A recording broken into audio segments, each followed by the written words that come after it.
Good afternoon, and welcome to the Phil Garris Show. Today is August 25th, 2016. Boy, this month has just flown by. What else can I say? Well, if you've been listening to the media, you know the Libertarian Party and the Libertarian candidates for president have been gaining momentum. But along with this momentum has become a steep and strong criticism of these candidates and of this party. So today we're going to go over the merits of this criticism and find out if in fact it is valid or not. Just hang on to your handlebars and we're going to be right back. Thanks. Educational, informative, controversial content to keep you free. This is the Radio for Freedom Network, featuring the Phil Garris Show, broadcasting from the city beautiful Orlando, Florida.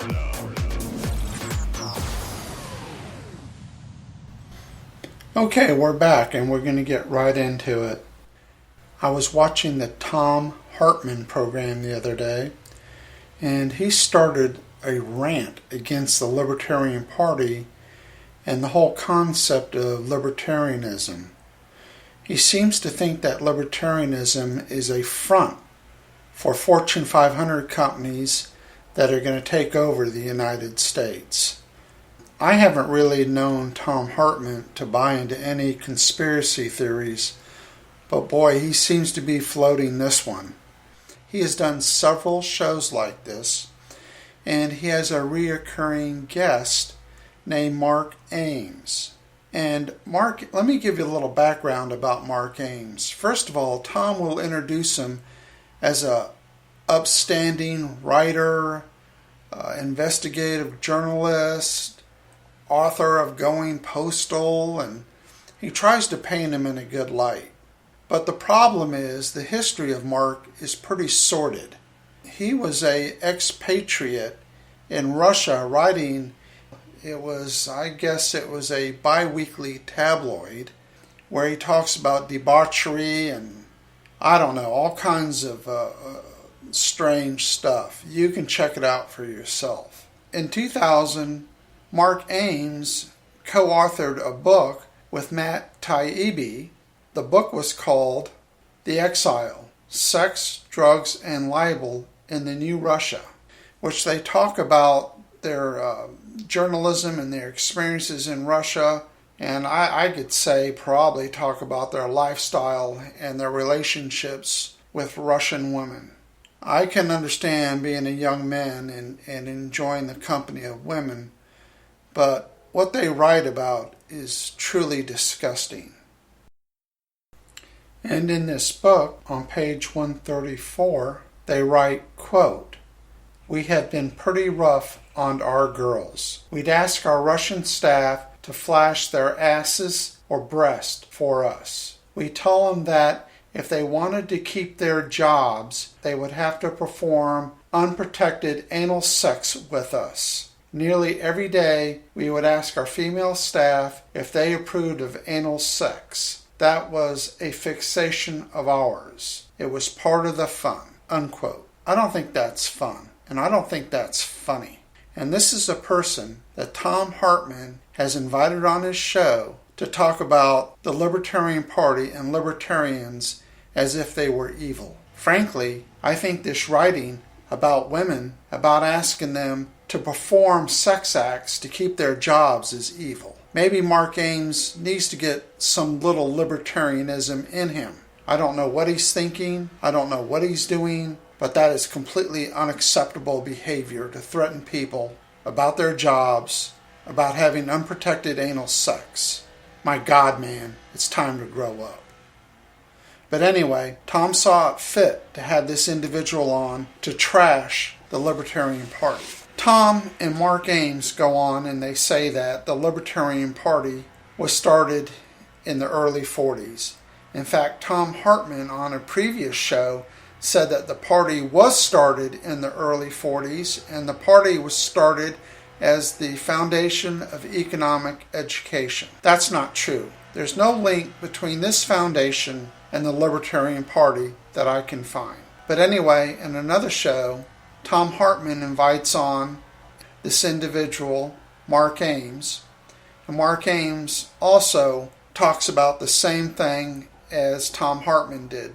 They must have got together and decided how they were going to trash the Libertarian Party. Ames explains on a phone interview in 1946, the Foundation for Economic Education was started by Leonard Read, who was the founder. Now that's true, but I think Ames is trying to bend history a little bit and tried to bend it a little too far to say this has a relation with the Libertarian Party. First of all, as far as I know, all these people that were involved with the Foundation of Economic Education were Republicans. They had their own party. They were part of big business. They were influential in big business. Big business was donating to them.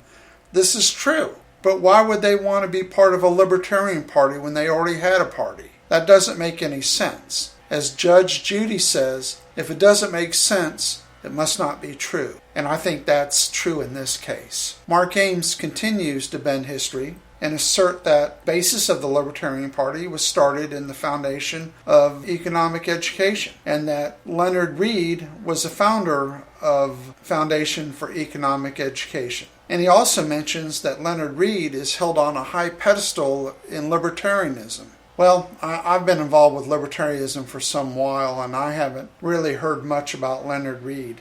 The start of the Libertarian Party was started by a man named David Nolan, who has no relation with Leonard Read or the Foundation of Economic Education. So, for Thom Hartmann and for Mark Ames to try to make this relation, trying to link them together, is a bit too much.